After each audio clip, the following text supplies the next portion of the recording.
அப்படின்னா ரகசியத்துக்குள்ள ரகசியம்னு அப்படின்னு அர்த்தம். சூட்சமம் அப்படின்னாலே அது வந்து ரகசியம்னு அர்த்தம். சூத்திரதாரி சூட்சமதாரின்னு சொல்றாங்கல்ல. யார?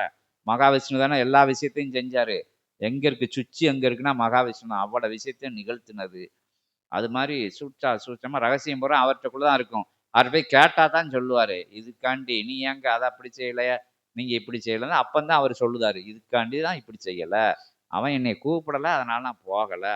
சூது விளையாடல, அவங்க என்னை கூப்பிடலன்னு சொல்லுவாரா?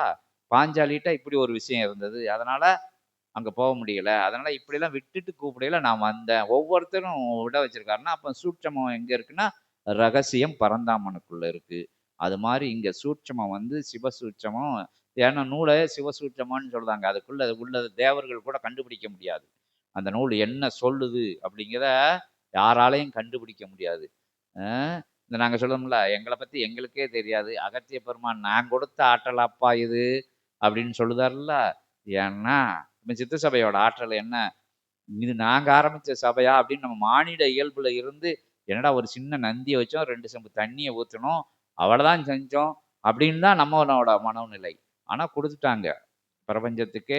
அகத்திய பெருமான் முதல்ல அப்படிதான் ஏமாத்தினாரு எங்களை. சும்மா ஒரு நந்தியை வை, பிரதோஷம் அன்னைக்கு மட்டும் ஒரு செம்பு தண்ணி ஊத்து அப்படின்னாரு. இல்லைன்னா பயந்துரும்ல நம்ம, என்னடா நந்தி வச்சு பூஜை பண்ண சொல்றாங்க, இது அபிஷேகம் பண்ணா நமக்கு என்ன தெரியும் அப்படின்னு பயந்துருவோன்னு என்ன சொன்னாருன்னா, பிரதோஷத்தன்னைக்கு நந்தி பூஜை அன்னைக்கு நீ வந்து ஒரு செம்பு தண்ணியை ஊத்து அப்படின்னாரு. ஒரு நந்தி தான் இருக்கு மண்ணுக்குள்ள, தண்ணியை ஊத்து அப்படின்னாரு. அப்ப பிரதோஷத்துக்கு அபிஷேகம் பண்ணணுமா அப்படின்னு நினைச்சோம் முதல்ல. பிறகு பார்த்தா நந்தி வந்தது, விநாயக பெருமான் வந்தாரு. அவருக்கு அவர் வந்து பேத்துக்கிட்டு உள்ள வராரு, அவனை ஒன்றும் செய்ய முடியாது, உள்ள விட்டுருன்ட்டாரு. ஒவ்வொரு ஆறா முருகப்பெருமான் வராரு. ஒரு சீடன் வாயை வச்சு சும்மா இல்லை, முருகப்பெருமான் வந்து உட்கார்ந்துட்டாரு. இப்படி ஒவ்வொருத்தரா உள்ள விட்டு கடைசிக்கு 33 கோடி தேவர்கள் ஒரு லிங்கம் ஏற்கனவே பரிசா கொடுத்துருந்தாங்க. அதை பிரதிஷ்டை பண்ணி அதை நான் பக்கத்துல அபிஷேகம் பண்ணதை அகத்தியம் பார்க்கணுன்ட்டாரு. அப்ப அகத்தியருக்கும் செலவு வைக்கணும்ல. அப்போ அந்த லிங்கத்துக்கு நீ அபிஷேகம், அகத்தியர் கூட எனக்கு கூட அபிஷேகம் வேண்டாங்காரு அகத்திய பெருமான். எனக்கு கூட நீ அபிஷேகம் பண்ண வேண்டாம், அவனுக்கு பண்ணதை அப்பனுக்கு பண்ணதை அபிஷேக அந்த பாலை அமுதத்தை வந்து என் முன்னாடி வச்சுக்கோ, எனக்கு அது போதும், நீ எனக்கு அபிஷேகம். ஏன்னா அகத்திய பெருமானுக்குன்னு அவருக்கு 1 லிட்டர் பால் ஊற்றணுமோ அப்படின்னு நம்ம சலனப்பட்டுறக்கூடாதுல்ல. இப்படியெல்லாம் வளர்த்து வந்த சபை எப்படி கலியுகத்துக்குள்ள காலை வைக்காங்க. ஏன்னா இவனை இப்பவுமே கலைச்சிட்டானா என்னை சினிமாவை பார்த்து போக சொல்லிக்கிட்டு இருக்காரு. நீ கதை எழுதுவ, படம் எடுத்துருவ, பெரிய விஷயங்களாயும் கிரகங்களோட சுழற்சியை பத்தி படம் எடுத்துருவ, முன்னோர்கள் மூத்தோர்கள் வரலன்னா சித்தர்கள் வரலாறை பத்தி நீ சொல்லி படம் எடுப்ப, அப்படி இப்படின்னு என்னை அங்கிட்டே கூட்டுட்டு போய்கிட்டு இருக்காங்க. சடையர்னு அங்கே சென்னையில் போய் பார்த்தவொன்னே பிடிக்கல, சரி நீ ஊரை பார்த்து போ அப்படின்னு அனுப்பிச்சி விட்டாங்க. அடுத்து உன்னுடைய தளம் வேறேன்னு சொல்லி இந்த தளத்துல தூக்கி போட்டாங்க. அப்படிதான் உங்களையும் நாங்க ஏமாத்துவோம். என்ன வாங்கம்மா வாங்கம்மா இல் சபை ஆரம்பிங்கன்னு சொல்லுவோம். இல் சபை என்ன சந்தன வாசம் வரும், விபூதி வாசனை வரும். அப்போ உண்மையிலே அனுக்கிரகங்கள் வந்துடும். அதுக்காண்டி சும்மா சொல்லலை, உண்மையிலே அனுக்கிரகங்கள். சித்த சபையில தான் முதல்ல நாங்க படுத்து தவம் பண்ணிக்கிட்டு இருக்கல, கணங்கள்லாம் பேசும். ஆலயங்களுக்கு போனாலும் ஏதாச்சும் திங்கிறது கொடுப்பாங்க. இங்க வந்து ஒரே தவத்தை தான் பார்த்துக்கிட்டு இருக்கான்னு கணங்கள் பேசுறது என் காதுல கேக்கு. புரியுதா? அப்ப எதுவுமே இங்க பிரசாதம்லாம் பிரதானம் கிடையாது, தவம் ஒண்ணுதான் பிரதானம். அப்ப வந்து கணங்கள்லாம் நான் தவம் இருக்கல, தவம்னா யோக நித்திரைன்னு சொல்லுவாங்க. அதுல இருக்கல வந்து இப்ப எல்லா சீடர்களுக்கு யோக நித்திரைன்னா என்னன்னு தெரியும். முன்னாடி வந்து எனக்கு முதல்ல தெரியாது, அது ஜீவநாடி வழியா தான் சொன்னாங்க, அது நீ யோக நித்திரையில இருக்குன்னு சொல்லி. அப்ப இருக்கையில கணங்கள்லாம் வந்து பேசுது, இங்கேயே வந்து உட்காந்துக்கிட்டு கிடக்குமே ஐயா, நமக்கு வேற வேலை இல்லையா, அங்க பிரசாதம் வைக்க மாட்டாங்க, நெய்வேத்தியம் வைக்க மாட்டாங்க, நம்ம வேலையே இல்லையா, என்ன இப்படி பேசுது அப்படின்னா இப்பதான் அது எனக்கு புரியுது. அப்ப வந்து அப்படி ஆரம்பிக்கப்பட்ட சபை இப்ப எப்படி இருக்கு, பிரபஞ்சத்துக்கே பிரசாதம் கொடுத்துக்கிட்டு இருக்கு. இங்க வைக்கக்கூடிய பிரசாதம் பிரபஞ்சம் முழுவதும் போய் நிறையுது. இங்க பண்ணக்கூடிய அபிஷேகங்கள் ஒரு இடுக்கு சந்து பொந்து விடாம 14 லோகங்களையும் தாண்டி 27,000 கோடி லோகங்களுக்கு பகிரப்படுது. அது மாதிரிதான் இப்ப உங்களால ஒன்றும் செய்ய முடியாது, என்னால செய்ய முடியாது. பிரம்ம முகூர்த்தத்துல லேசா இங்கிட்டான் பாருன்னு தான் சொல்லுதோம். முதல்ல நீ விளக்கு ஏத்து, அது ஒரு சூட்சமா, விளக்கு ஏத்தி வச்சு ஜோதிக்குள்ள வந்து உட்கார்ந்துரும் சபை. நீ இங்கிட்டாம் பார்த்து அகத்தியர் மந்திரம், சிவமகாவாலை சித்தன் மந்திரத்தை 21 முறை இல்லை, உனக்கு எத்தனை முறை சொல்ல வருதோ அத்தனை முறை சொல்லிட்டு கொஞ்ச நேரம் உட்கார்ந்து கண்ணை மூடி பாரு அப்படின்னு தான் சொல்லுதோம். 10 நிமிஷம் 12 நிமிஷம் அப்படின்னு சொல்லுதோம்.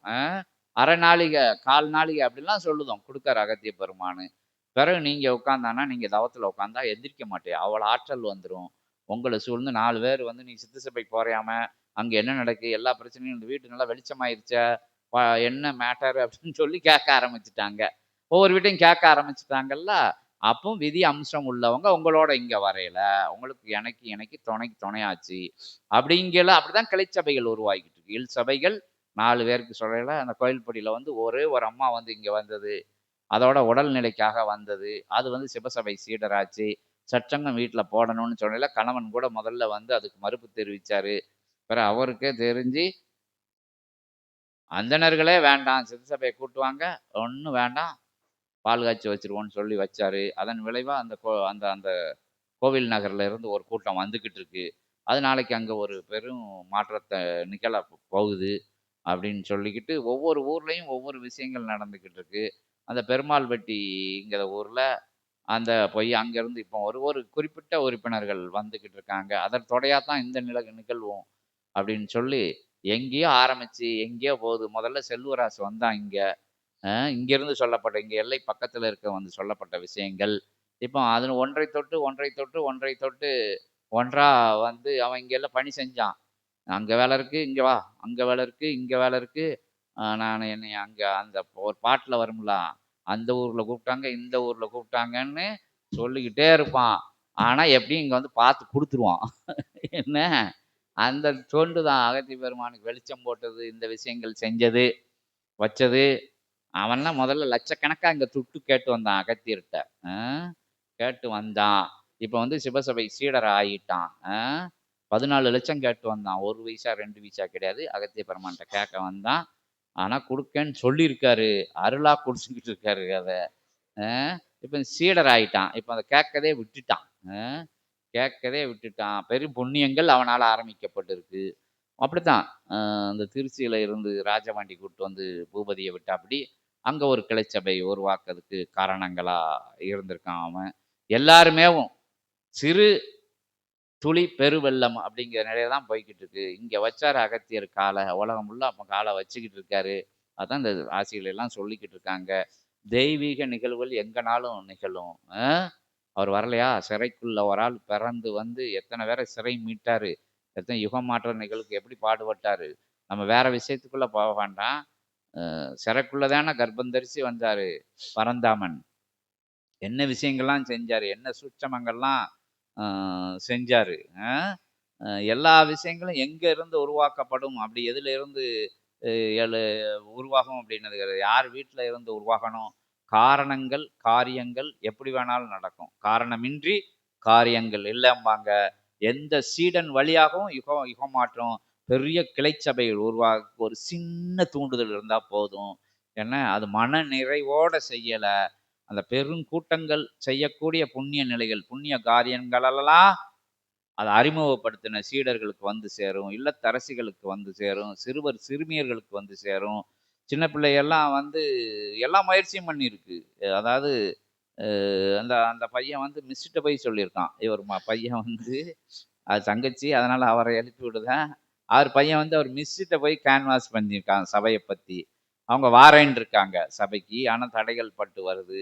என்ன நிலையிலயோ, என்ன விஷயங்களோ செய்யலாம். என்ன எளிமை. யுகமாற்ற பணி வந்து சித்த சபையில இருந்து செய்யது எளிமை. ஒண்ணுமே முடியலையா, இங்க வந்து 2 கிளாஸ் தண்ணி மொந்து வைக்கலாம். வந்து பூஜைய பார்த்துக்கிட்டு இருக்கலாம். இந்த விஷயங்கள் செய்யலாம். ஷேர் பண்ணலாம். அதாவது சபையோட லிங்க வந்து எல்லாருக்கும் அனுப்பிச்சு விடலாம். நம்ம தெரிஞ்சவங்களுக்கு இங்க இது பாருங்க, இங்க ஒரு அதிசயம் நடக்கு. நீங்க ஒண்ணு நம்புங்கன்னு கூட சொல்ல வேண்டாம். இங்க ஒரு அதிசயங்களுக்கு எனக்கு ஒண்ணும் தெரிய மாட்டேங்குது. சித்தர்கள், தேவர்கள்லாம் வந்து பேசுறாங்க. இப்படி ஒரு இடம் இருக்கு. இது நீங்க பாருங்கன்னா, அவங்களுக்கு ஷார்ப் மைண்ட் அப்படின்னு சொல்லுவாங்கல்ல. இறைத்தன்மையுள்ள, இறை ஞானம் உள்ள அந்த புத்தி இருக்குல்ல, அவங்களுக்கும் அந்த புண்ணியம் இருக்குல்ல, கப்புன்னு அவங்க பிடிச்சுக்கிடுவாங்க. அந்த விஷயங்கள் தான் இங்க. எளிமை தான். நாங்க என்ன செஞ்சுக்கிட்டு இருக்கோம்? அகத்தியர் கொடுத்த ஞானத்த வச்சு ஆதிகைய சிவசூட்சம நூல் வழியா உங்கள உங்கள மாரி தான் சாப்பிடும். டான்னு மணி அடிக்க சாப்பாடு, அதுக்கு அடுத்து ரெஸ்ட்டு இவ்வளோதான் பண்ணிக்கிட்டு இருக்கோம். அங்கங்க சச்சங்கத்துக்கு கூப்பிடுதே போய்க்கிட்டு இருக்கோம். அவ்வளோதான் எங்களோட பணி.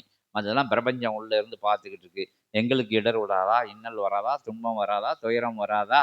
அங்க போனா வண்டி பஞ்சரு, இங்க போனா பெட்ரோலுக்கு இவ்வளோ ஆகும், டீசலுக்கு இவ்வளோ ஆகும். இங்கே போனால் இந்த சீடர்கள் வரையில் இந்த சீடர்களுக்கு வேலை இருக்கும், அவங்க வரையில் அவங்களுக்கு வேலை இருக்கும், சச்சங்கம் ஆரம்பிக்கல அவங்க லீவ் பார்த்து ஆரம்பிக்கணும், இவ்வளோ விஷயங்களும் இருக்குது. அதெல்லாம் நாங்கள் பிரபஞ்சத்தோட தலையில் தூக்கி வச்சுருவோம், பிரபஞ்சம் பார்த்துக்கிடும். எல்லாம் முடியாதுன்னு நினச்சா முடியாது, முடியும்னு நினச்சா என்னனாலும் முடியும். இப்போ வந்து யுகத்தை மாற்றிடணும் அப்படின்ட்டு இந்த எல்லையிலேருந்து எப்படி செய்ய முடியும்னா செய்ய முடியும் அப்படின்னு அவங்க சொல்லுதாங்க. பின்னாடி வாங்காங்க, பின்னாடி நம்ம ஓடிக்கிட்டு இருக்கோம். நாங்கள் ஓடுதோம், எங்கள் பின்னாடி நீங்கள் ஓடியாங்க. எங்களுக்கு இப்போ வந்து எல்லா பிரச்சனைகளும் இருந்தாலும் எங்களுக்கு பாதை தெளிவாக தெரியுது. இலக்கு வந்து சரியாக புரிஞ்சுட்டு எங்கே நம்ம பயணப்பட சொல்லியிருக்காங்கன்னு புரிஞ்சிருச்சு. அதே மாதிரி இலக்கு தெரியாமல் அலையுதாங்க எல்லாருமே. வந்து வினை நிலைகளால் வேலை கிடைக்குமா கிடைக்காதா, டெபாசிட் ஏறுமா ஏறாதா, தொழில் வெற்றி அடையுமா தோல்வி அடையுமா, இந்த விஷயங்கள் இங்கே இடம் வாங்கணும், இது நாளைக்கு நல்ல விலைக்கு போகுமா, இப்படியே டெய்லி நித்த நித்த நித்த நித்த நித்தான்னு தூங்கையில் நிம்மதியாக தூங்க முடியாத ஒரு நிலையில் என்ன நடந்தாலும் பிரபஞ்சம் கைவிடாது. அதுதான் இங்கே உள்ள நம்பிக்கை. இங்கே உள்ள சீடர்களும் அதை தான் இப்போ நம்பிக்கை. ஜாதகத்தெல்லாம் எடுத்து சும்மா ஆதாள பாதாளத்தில் புதைச்சி வச்சுட்டாங்க. எங்கே இருக்குன்னு தேடினா கூட நான் கிடைக்காதுன்னு நினைக்கேன். ஏன்னா யார் ஜாதகம் எங்கே இருக்குன்னு யாருக்கும் தெரியாது. ஒவ்வொருத்தங்க வந்து எதுக்கும் பின்னாடி இருந்தா இருக்கட்டும் அப்படின்னு வச்சிருக்கலாம். இருக்கட்டும். ஆனா அத நீங்க திறந்தே பார்க்க வேண்டாம் சித்த சபைக்கு வந்தான்னா. ஏன்னா கிரகங்கள் வந்து கட்டத்துல உள்ளது மாரி இங்க உங்களுக்கு வேலை பார்க்காது. நீங்க எந்த கட்டத்துல உட்கார்ந்திருக்கீய சித்த சபையில அப்படிங்கிறது தான் மெயினு. இந்த கட்டத்துல உட்கார்ந்திருக்கீங்களா? அந்த கட்டத்துல உட்கார்ந்திருக்கீங்களா? அங்கிட்டு உட்கார்ந்திருக்கீங்களா? அந்த கட்டத்துல உட்கார்ந்துட்டு எந்த கட்டத்தையோ நினைச்சுக்கிட்டு இருக்கீங்களா? அப்படிங்கிறது தான் இங்க தன்மையே தவிர கிரகங்கள் எந்த கட்டத்தில் உட்கார்ந்துருந்தாலும் ஒன்றும் உங்களுக்கு செய்ய முடியாது. அகத்திய பெருமானோட கண்ட்ரோலை மீறி, முருகப்பெருமானோட கண்ட்ரோலை மீறி, சிவபெருமானோட கண்ட்ரோலை மீறி அவங்க ஒன்றும் செய்ய மாட்டாங்க. ஏன்னா அவங்களாம் அவங்களுக்கு நண்பர்கள்னு சொல்லியாச்சு. அதை இங்கே வந்த சீடர்கள் வந்து எல்லாம் உள்ளபூர்வமாக உயர்வா, ஏன்னா கிரகங்களுக்கு தானே பயம். அதை செஞ்சிருச்சு. ராகு வந்து கேது வந்துருச்சு, அவர் வந்துட்டாரு, இவர் வந்துட்டாரு, 7.5 வருஷம், இவர் 3.5 வருஷம், 2.5 வருஷம், இந்த கணக்கே போட்டு குழப்பிக்கிட்டே இருக்க தான் வாழ்க்கையா போச்சு. அதெல்லாம் தூக்கி தூர போட்டு பிரபஞ்சத்தோட இணையல. சித்தர்களை கிரகங்கள் ஒன்றும் செய்யாதுன்னு நீங்க கேள்விப்பட்டிருப்பீங்கள்ல. இங்க சித்த சபையில இருக்கிறவங்களே கிரகங்கள் ஒன்றும் செய்யாததான் இங்க எழுதப்படாத சட்டமா இருக்கு. அதெல்லாம் நடைமுறையில இருக்கு. நான் அகத்திய பெருமானை பேசுறதுக்கு உண்டான விஷயங்கள் இருக்கு. அதனால அகத்திய பெருமானை கூப்பிட்டு பேசக்கூடிய அற்புதமான நிகழ்வை தொடங்கும்.